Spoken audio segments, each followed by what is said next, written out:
और इसलिए हमेशा कभी भी कोई भी मोह में पड़ गया उसको ज्ञान दिया जाता है, उसको गीता के समान ज्ञान दिया जाता है, समझाया जाता है। जैसे किसी के यहाँ अनहोनी हो गई और वो दुख में डूब गया हो तो उनको हम ज्ञान के माध्यम से ही समझाते हैं। उस समय उसके लिए ज्ञान धारण करना ही सबसे बड़ा धर्म है। ऐसा नहीं कि कोई रो रहा हो और उसको भी रोते रोते समझाओगे, आप दुख में और दुख बढ़ाने वाला काम कर डालोगे। कोई पहले से दुखी है तो समझाते समझाते उसको ज्ञान से ही समझाया जाएगा। तो ज्ञान में इतनी ताकत है कि वो दुख को काट देता है, दुख का नाश कर देता है। किसी के दुख को दुख से ही नहीं समझाएगा। तो ऐसे ही दुख और विषाद में पड़ गया था अर्जुन महाभारत के युद्ध में कि ये मेरे गुरु है, मेरे परिवार वाले हैं, इनको कैसे मारूं। सबसे बड़ा दुखदायी है अपने परिवार वालों के सामने लड़ना। तो भगवान गीता सुनाए उनको, श्रीमद् भगवत गीता, जिसको आप लोग जानते ही हैं, प्रसिद्ध है। जब राम जी स्वयं दुखी हो गए तो परमात्मा को समझाने के लिए कोई आम व्यक्ति तो आएगा नहीं। परमात्मा को समझाने के लिए, उसी लेवल का ज्ञान देने के लिए कोई परम विद्वान चाहिए। और शंकर भगवान से ज्यादा विद्वान कौन है? वो योगी है, योगेश्वर है। तो महादेव के द्वारा ये शिव गीता भगवान राम जी को सुनाई। तो आइए गीता में प्रवेश करते हैं। भगवान राम हाथ जोड़ करके महादेव जी से प्रश्न करते कहे, कथम भगवतो ज्ञानम शुद्धिम मर्तस्य जायते तत्त्वपायं हर ब्रूहि मयि ते अनुग्रहो यदि। हे देवादित्य महादेव, हे शिव भगवान, मनुष्यों को शुद्ध ज्ञान किस प्रकार से हो जाए। और हे शंकर जी, आपकी कृपा अगर मेरे ऊपर में हो तो मेरे मोह को, मेरे दुख को काटने के लिए कोई ऐसा ज्ञान का वर्णन करो आप, जिससे मेरा मोह रूपी अज्ञान दूर हो जाए। भगवान कह रहे हैं, सदाशिव ने कहा, विरज्य सर्वभूतेभ्यं आविरन्ति पदादपि गृणां विलभ्य सर्वत्रं पुत्रमाप्नुयात् स्वपि। कहे, ब्रह्मलोक पर्यंत तक हे राम सभी जीव को वापस आना पड़ता है। अब ये महादेव जी एक लाइन जो कहे हैं उसकी व्याख्या पहले सुन लो। कोई भी व्यक्ति दो ही चीज करता है इस पृथ्वी लोक में आकर, या तो पाप करेगा या तो पुण्य करेगा, है कि नहीं। हम जो भी क्रिया कर रहे हैं, पहली बात तो ये समझ लीजिए कि हम एक क्षण को अकर्मा रह ही नहीं सकते। न ही कश्चित तिष्ठत, न ही कश्चित क्षण अपनी जातु कर्म कृत। हम एक क्षण को भी अकर्मा नहीं रह सकते, हम कुछ न कुछ करते रहते हैं। आप बोलेंगे हम बैठे हैं तो बैठने का कर्म करे हैं आप बोलेंगे खड़े हो गए, खड़े होने का कर्म हुआ। आप बोलेंगे हम आराम कर रहे हैं, कुछ नहीं कर रहे हैं, तो आराम करने का कर्म हो रहा है, वो भी नोट होता है। कोई भी मनुष्य अकर्मा नहीं, कर्म करेगा ही करेगा। ये भगवान और विधि का विधान है। तो कोई भी इंसान अगर कर्म करता है तो उसका कोई ना कोई परिणाम निकलेगा, है ना। आप कुछ भी करोगे उसका परिणाम निकलता है कि नहीं निकलता। शादी करते हो परिणाम निकलता है कि नहीं निकलता है, बताओ। निकलता है कि नहीं निकलता है। कुछ भी करो परिणाम निकलेगा। खाना खा रहे हो तो भी, सो रहे हो तो भी, और रात जाग रहे हो तो भी उसका परिणाम रहेगा। और परिणाम के दो ही टाइप है, एक है अच्छा और दूसरा बुरा है। अब सीधा सा कॉन्सेप्ट ये है कि अगर अच्छा कर रहे हो तो उसका रिजल्ट भी अच्छा ही आएगा। गन्ना रस के मशीन में इधर से गन्ना डालते हैं तो इधर से उसका जूस निकलेगा, और बबुल का कांटा डाल देंगे तो उसका जूस निकलेगा, है कि नहीं? और फिर उसी को पिलाते हैं भगवान लोग। तुमने इधर से डाला है, तुमने कर्म किया है, पीना भी तुम्हें ही है, कोई आपके कर्म को दूसरा नहीं खाएगा पिएगा। तो या तो अशुभ करोगे या तो शुभ करोगे, एक परिणाम निकलेगा। अशुभ पर परिणाम का, अशुभ कर्म का परिणाम है नरक। सीधा सा कॉन्सेप्ट, अशुभ करोगे, अशुभ कर्म करोगे, पाप करोगे तो उसका परिणाम अंतोतगत्वा नरक में ही जाकर के समाप्त है। यमराज का हंटर खाने के लिए तैयार रहना, पीठ में तेल लगा, है कि नहीं? और शुभ कर्म करोगे तो शुभ कर्म करने के लिए भगवान ने बहुत सारे लोक का निर्माण कर दिए। जैसा शुभ कर्म वैसा ही लोक, वैसा ही आपका सुख सुविधा। थोड़ा शुभ कर्म किए, स्वर्ग मिल गया। ठीक, जैसे आप किसी सिद्ध स्थल में जाते हो, आप कहीं भागवत स्थल में जाते हो, एक नारियल चढ़ा दिए, पुण्य का काम हुआ, भगवान प्रसन्न हुए, आपको स्वर्ग दे दिए।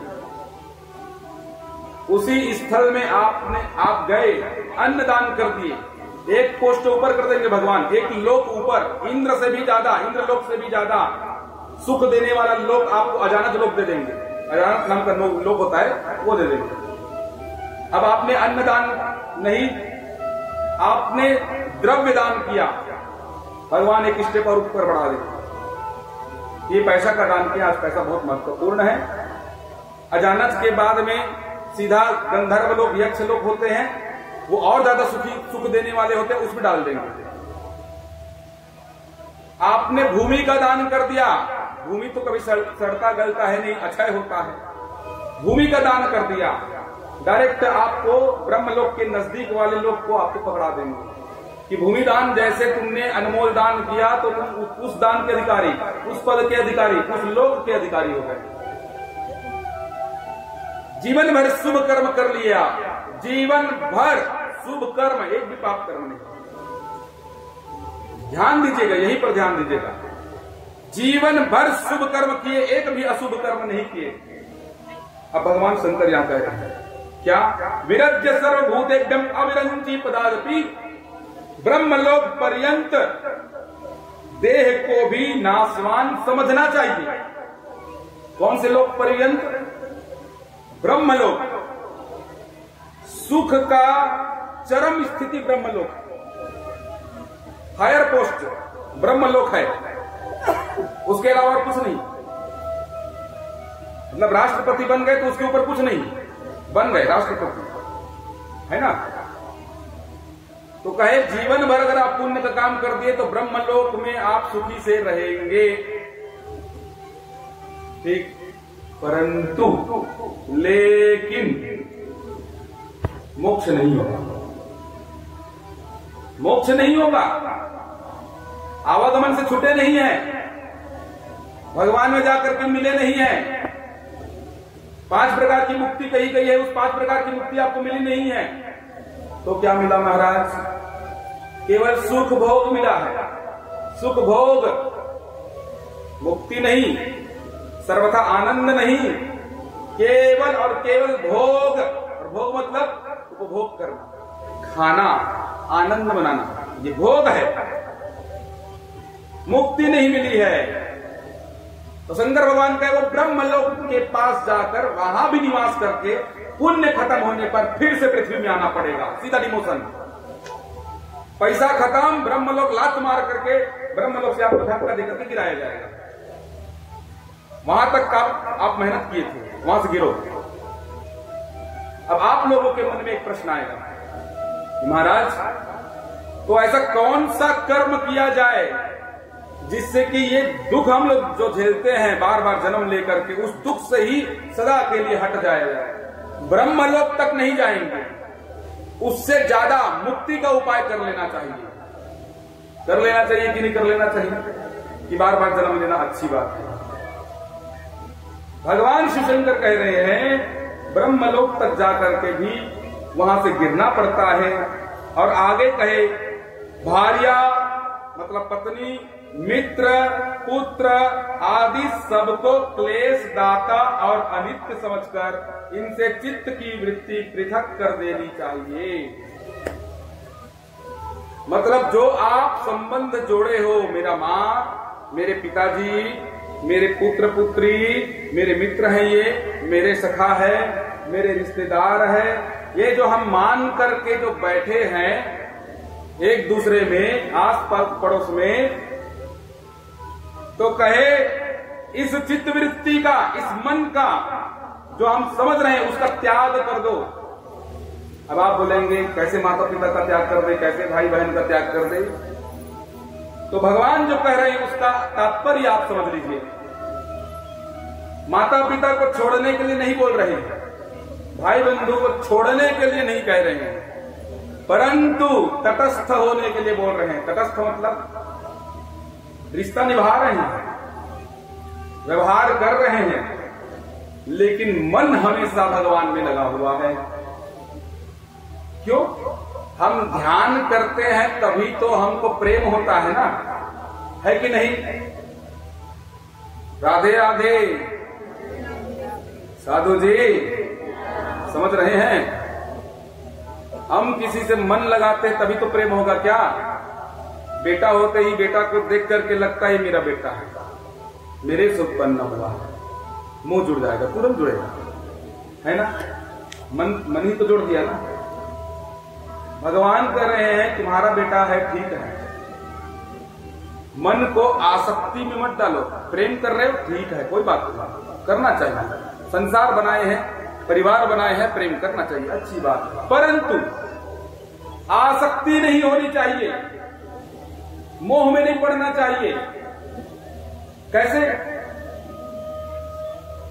एकदम उसके लिए कुछ भी कर डालेंगे ये सोच नहीं आना चाहिए। वो केवल भगवान के लिए आना चाहिए, वो केवल गुरु के लिए आना चाहिए। अभी कलयुग में एक संत जी हैं वृंदावन में, प्रेमानंद जी महाराज, उनका कथन याद आ रहा है मुझे।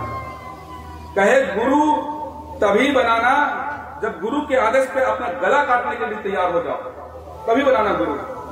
मतलब असीम श्रद्धा हो तभी बनाना। तो परिवार में आसक्ति नहीं होनी चाहिए।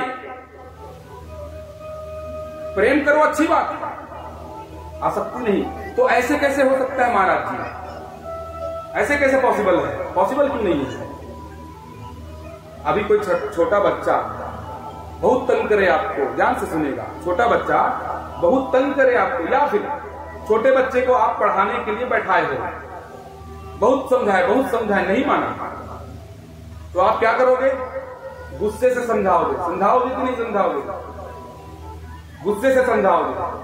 परंतु एक बात बताइए, वो जो गुस्सा कर रहे हैं, क्या वो सही में गुस्सा कर रहे हैं? क्या सही में मार देंगे बच्चे को?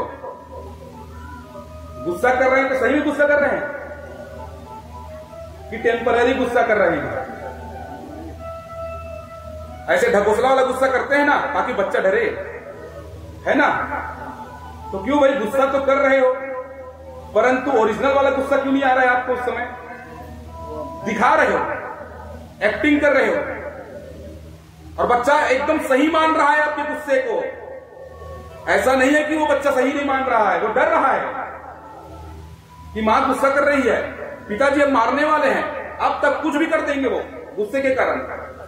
उनको डर लग रहा है, लेकिन आप जानते हो आप गुस्सा नहीं कर रहे हो, है कि नहीं?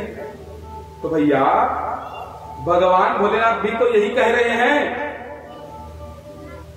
भगवान भोलेनाथ यही कह रहे हैं, मानो ये सब तुम्हारा है, मानो ये तुम्हारे माता है, पिता है, प्रेम करो, दिखाओ उसको प्रेम कर रहे हो।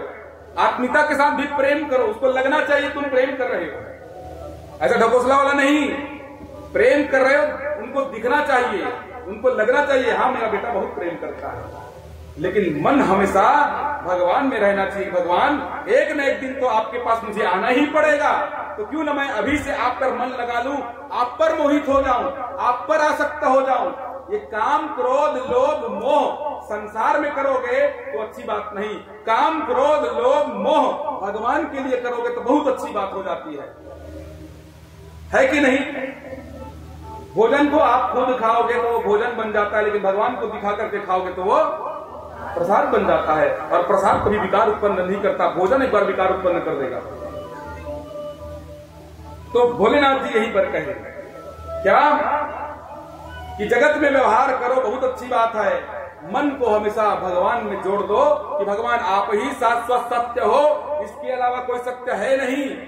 उन पर विश्वास करो, एक शब्द विश्वास, क्योंकि भगवान गीता में कहे हैं विश्वासम फलदायकम, विश्वास फल देता है। जो विश्वास नहीं कर सकता उसको कुछ नहीं मिल सकता। वो विश्वास करे कि भगवान हमारे हैं और हम भगवान के हैं। रिश्तेदारी नातेदारी तो निभाएंगे, मरते दम तक निभाना है, परंतु जब मरण काल के समय हम आंख बंद करने वाले होंगे तो हमको नाना प्रकार का बात याद ना आए कि हमने ये काम गलत कर दिया, हमने ये काम गलत कर दिया, हमने इसका दिल दुखाया होगा, इसको ठगा होगा। आप वही याद लेकर के मरोगे तो नरक चले जाओगे। और अगर आप अच्छे कर्म किए हो तो मरते वक्त एकदम सुकून से आप याद करोगे मैंने जीवन में बहुत अच्छा काम किए हैं, मैंने भागवत पुराण कराया, मैंने शिव पुराण कराया, मैंने जीवन में इतने पुण्य किए भगवान, मैंने पुण्य के छाती ठोक करके बोलोगे भगवान आपका बनता है, आप मुझे वैकुंठ ले जाओगे, आप मुझे शिवलोक ले जाओगे। छाती ठोक करके बोलोगे आप कि मैंने ऐसा काम किया है प्रभु, आप मुझे ले जाओगे। और नहीं ले जाने वाले प्रभु हो ही नहीं सकते, क्योंकि वही दावा करते हैं, वही हमको बोलते हैं कि आप भक्ति करोगे तो मैं अपने लोक में ले जाऊंगा। ये भगवान का कहना है और भगवान कभी झूठे हो नहीं सकते, भगवान को सत्य पसंद है। लेकिन जहां आपकी गलती हुई कि हम परिवार को मान रहे हैं, भगवान हाथ जोड़ देंगे भैया जिसको मान रहे हो तुम उसी के पास जाओ, भगवान भी बोल देंगे। तो यही ज्ञान है, यही गीता का ज्ञान है कि संसार मिथ्या है, संसार में कुछ नहीं रखा है, जिंदगी एक किराए का घर है, एक ना एक दिन बदलना पड़ेगा। क्या जिंदगी एक किराए का घर है,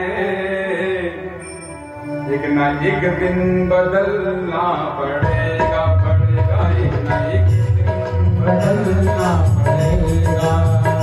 जिंदगी एक किराए का घर है, जिंदगी एक किराए का घर है, एक ना एक दिन बदलना पड़ेगा, एक दिन बदलना पड़ेगा। मौत जब तुमको आवाज देगी, मौत जब तुझको आवाज देगी, घर से बाहर निकलना पड़ेगा, घर से बाहर निकलना पड़ेगा।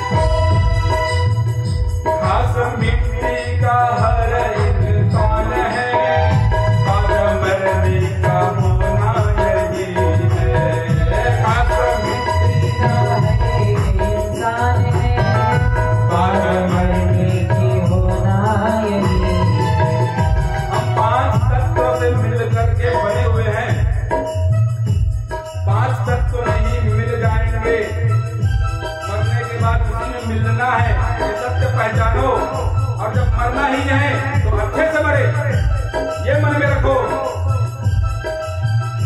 खास मिट्टी का हर इंसान है, बादल मरने के होना यही है।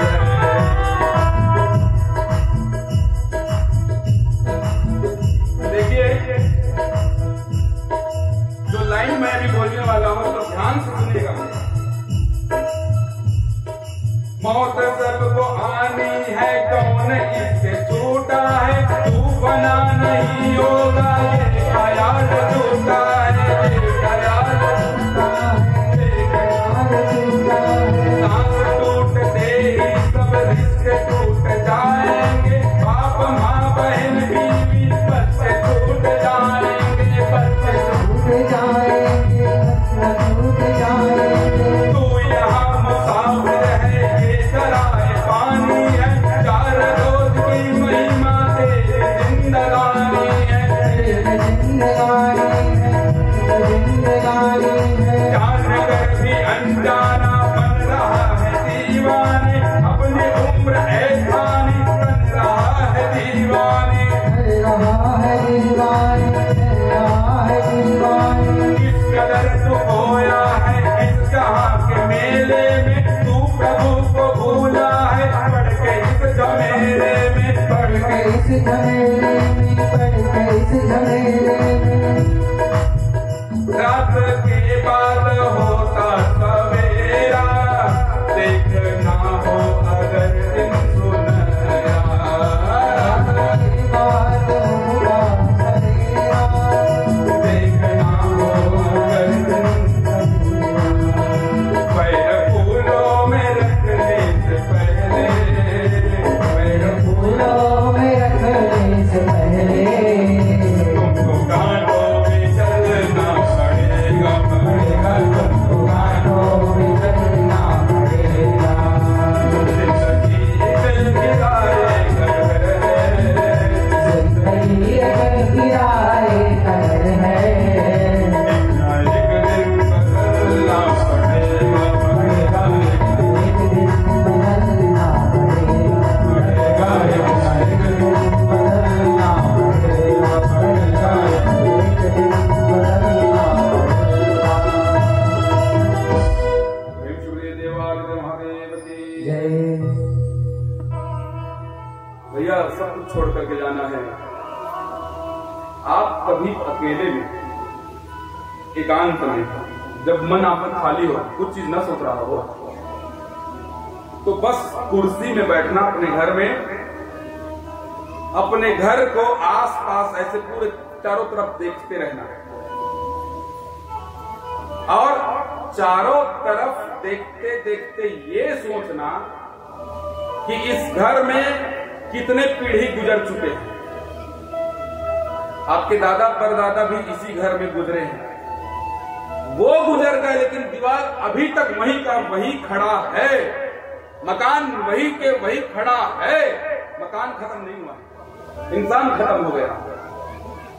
इससे ज्ञान निकाल लेना, आपका भी बसेरा 4 दिन का है, मकान वहीं का वहीं होगा, दीवार वहीं का वहीं होगा, सब कुछ वहीं का वहीं होगा, आपको वहां से निकलना पड़ेगा।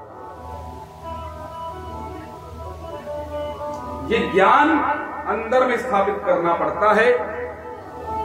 और भगवान शिव शंकर राम जी को सुंदर समझा रहे हैं, आगे कहे श्रद्धलुर्मुक्तिर्मार्गेषु वेदांत ज्ञान निश्चया उपायं करो भूत्वा गुरुं ब्रह्मवेदं व्रजते। भगवान भोलेनाथ ने कहा कि जो श्रद्धा पूर्वक ज्ञान प्राप्त होने के निमित्त मोक्ष प्राप्त वेदांत में निष्ठा से होकर उसी को जानने का उपाय करता है, हे राम, ब्रह्मवेत्ता के गुरु के निकट उसको चले जाना चाहिए। भगवान राम ने हाथ जोड़ करके पूछा कि भगवान, ये सब निस्सारता को, ये संसार के नियम को समझाने वाला कौन? क्योंकि इंसान खुद को समझा नहीं सकता, इंसान अपने आप को समझाने में असक्षम होता है, उसको दूसरे की सहायता की आवश्यकता पड़ती है। वो जीवन में अकेला स्वयं के सिद्धांत से चल नहीं सकता। जीवन में अगर आपको चलना है तो आपको सिद्धांत अपनाना पड़ेगा, और आपका सिद्धांत हो ना हो गलत हो सकता है, जीवन के सिद्धांत गलत हो सकते हैं। तो भगवान राम ने पूछा इसके लिए क्या करना पड़ेगा? भगवान शिव शंकर ने कहा इसके लिए उत्तम से उत्तम गुरु बनाना पड़ेगा। क्या बोले? साधु जी, सब लोग दोनों हाथ उठा करके प्रेम से बोले देवादिदेव महादेव की राधे राधे राधे। भगवान ने क्या कहा? उत्तम से उत्तम गुरु। अब ये कैसे जानेंगे आप उत्तम से उत्तम गुरु कौन है? आप में विवेक कहां से आएगा कि गुरु कैसा है, क्या है? तो गुरु बनाना, इच्छा जाहिर करना, इच्छा जताना आपका काम है। आप मन में जिज्ञासा करेंगे कि मुझे ज्ञान प्राप्त करना है। बच्चा जब बोलेंगे कि मुझे पढ़ाओ गुरुजी, तब गुरुजी इंटरेस्ट दिखाएगा। बच्चा ऐसे भोपा टाइप से बैठा हुआ है तो बताओ, क्लास में देखे होंगे आप लोग, कई बच्चे बड़े होशियार रहते हैं, अपने से पूछते हैं गुरुजी को। कई बच्चे एकदम चुपचाप बैठे रहेंगे, देखते रहेंगे, बेटा क्लियर है, ऑल क्लियर है, मतलब सर के ऊपर से निकल गया है कि नहीं? तो उस बच्चे को कुछ प्राप्त नहीं होता। लेकिन जो बच्चा पूछता है, जिज्ञासा जाहिर करता है, उसको प्राप्त होता है। इसलिए तो भगवान ने कहा श्रद्धावान लभते ज्ञानम। श्रद्धा मतलब भूख किसकी? ज्ञान की। तो आप जब आप प्रयास करेंगे, ऐसे घर बैठे नहीं भैया, 4 बार ऐसे ताली बजा लिए, उसके बाद निकल दिए, उसके बाद फिर से वही खाना पीना चालू कर दे, तब नहीं। आपको जब लगेगा कि सही बात है, ये सब तो हम संसार में देख रहे हैं, सब लोग मर रहे हैं, सब लोग कमा रहे हैं, फिर भी दुखी हो रहे हैं, दुखी क्यों हो रहे हैं, इन प्रश्नों का उत्तर आप खोजना चालू करेंगे, तब आपको लगेगा, आपके अंदर जिज्ञासा आएगी। और जब जिज्ञासा आ जाएगी, तब आप कहेंगे कि भगवान मुझे गुरु की आवश्यकता है। और जब आप गुरु की आवश्यकता है बोलेंगे अपने मन से, खुद से, तब भगवान की कृपा से, नोट करो इस वाक्य को, भगवान की कृपा से, भगवान शिवशंकर की कृपा से भगवान भेजेंगे, उत्तम से उत्तम गुरु आपके लिए उपलब्ध कराएंगे। तूने मुझे जानने के लिए जिज्ञासा व्यक्त किया है, तो उत्तम से उत्तम गुरु मैं बताऊंगा, जो तुम्हें मार्ग में भटकाएगा नहीं, सीधा मेरे तक लाएगा। और आप थोड़ा सा उद्दंडता दिखा दिए, गुरु पर आस्था नहीं रखे, गुरु पर विश्वास नहीं रखे, अपना खोपड़ी लगा दिए, गुरु के वाक्यों को माना नहीं, तो फिर क्या होगा? वहीं से रास्ता ऐसे डाइवर्ट हो जाएगा और नरक की तरफ भगवान ले जाएगा। क्यों? एक टीचर भेजा था, उस पर भी विश्वास नहीं कर सका। जब गुरु पर विश्वास नहीं कर सका तो मुझ पर क्या करेगा? क्यों? क्योंकि गुरु कौन है? गुरुर् ब्रह्मा गुरुर्विष्णु गुरुर्देवो महेश्वरा।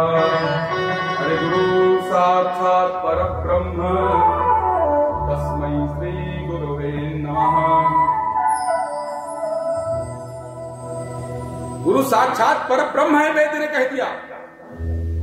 तो हे राम, पहले गुरु बनाना आवश्यक है, जीवन में उत्तम गुरु होना चाहिए, और ये भगवान की कृपा से प्राप्त होगा।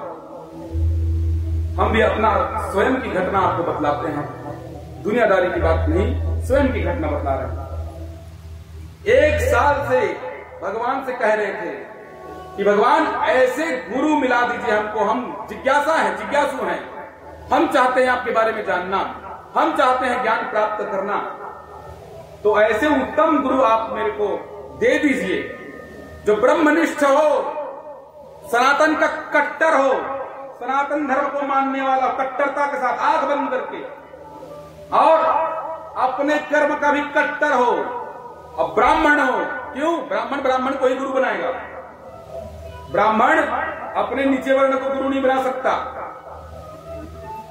अपने नियम का कट्टर हो, और जिनसे मेरा जो प्रश्न है, मेरी जो इच्छा है, वो शांत हो सके। तो भगवान 1 साल के बाद सुने, 1 साल लगा खोजते खोजते। यूं तो बहुत लोग आए बोलने के लिए, महाराज आप बहुत अच्छा कथा सुनाते हो, आप इसको गुरु बना लो, आप इसको गुरु बना लो, देखो लाखों लोग उसको गुरु बना रहे हैं, देखो करोड़ों लोग उसके पीछे पागल है। मैं बोला भैया ऐसा नहीं चाहिए। लाखों लोग भीड़ हो सकता है वो गलत रास्ते में भी जा रहे हैं। क्यों? दुर्योधन के पीछे तो 11 छावनी सेना था कि नहीं? भीड़ देख करके जाना नहीं भैया, भीड़ देख करके जाना नहीं, अपना विवेक, अपना बुद्धि लगाओ। दुर्योधन 11 छावनी सेना लेकर के खड़ा था, तो क्या वो ज्यादा संख्या वाला है तो सत्य हो गया? नहीं हुआ। 7 छावनी सेना लेकर के पांडव खड़े थे, और भगवान कृष्ण 7 छावनी सेना के साथ था, ना कि 11 वाले के पास। तो भीड़ जा रहे हैं तो मतलब भैया गुरु उसी को बना लेना चाहिए, वही असली गुरु है, सबको आकर्षित कर रहे हैं, ऐसा नहीं है। 1 साल के बाद में बागेश्वर वाले महाराज आए थे रायपुर, गुड़ियारी हनुमान मंदिर के पास में कथा हो रही थी, पहली बार रायपुर आए थे। बुआ मेरी गुड़ियारी में रहती है, फोन करके बोले बेटा बागेश्वर वाले महाराज आए हैं और बहुत नाम चलता है और गुरुदेव है, दर्शन करने के लिए आ जा। अब मैं सोच रहा था उतना भीड़ में कहां दर्शन होगा, कथा सुन बस के आ जाऊंगा, मिलना का तो फिर बात ही दूर है, क्यों बड़े हस्ती होंगे, टीवी में आते हैं, ऐसा वैसा बहुत सारा ख्याल आया। बुआ मेरे को बोली कि बेटा देखो भगवान की कृपा होती है तो सब कुछ पॉसिबल है। मैं भी एक बार सोचा कि चलो मैं दूर से ही दर्शन कर लूं, पास से ना सही। बुआ बताती है कि रात को 11 बजे 10 बजे के आसपास में गुरुदेव अलग से सभा लगाते हैं, कथा के बाद में प्रश्नोत्तरी रखते हैं और उसमें बहुत कम लोग रहते हैं, 100 लोग ही रहते हैं, कोई हजारों की तादाद नहीं होती है, उसमें नजदीक से तुम देख सकते हो। मैं बोला तब तो आपके यहाँ रहने के लिए आ रहा हूं। बुआ के यहाँ चला गया, रात को रुके थे, 11 बजे आए, मैदान में गुड़ियारी के हनुमान मंदिर के सामने वाला जो मैदान है वहां जहां वो बैठते थे। उसके बाद में घोषणा हुई कि आज गुरुदेव आएंगे नहीं यहां पर प्रश्नोत्तरी के लिए। मेरा मन उतर गया कि उतने दूर से आया था दर्शन करने के लिए, दर्शन होगा नहीं। आज दीक्षा का कार्यक्रम है, 300 लोग रजिस्टर हो चुके हैं, गुरु दीक्षा होगी उसके बाद समाप्त कार्यक्रम। आज यहाँ पर प्रश्नोत्तरी मंच में नहीं आएंगे और हम लोग प्रश्नोत्तरी मंच में खड़े थे।